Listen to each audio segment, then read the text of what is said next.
Want to play games on Steam without your friends knowing what you're playing or how many hours you've spent on it? Steam gives you control over what other people can see on your profile, and in this video, I'll show you exactly how to hide your gaming activity in just a few clicks. First, open Steam and click on your profile name at the top. Then click View My Profile. Once your profile opens, click Edit Profile. On the left side, you'll see several options. Select Privacy Settings. Now you'll see the different types of information you can control. The most important one is Game Details.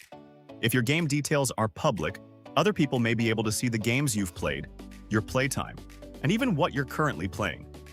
So if you want to hide all of that, click on Game Details and change it to Private. Once you do this, people won't be able to see your game activity or how many hours you've played your games through your profile. You can also control your friends list. If you don't want other people seeing who you're friends with on Steam, change this option to Private. Next is your inventory.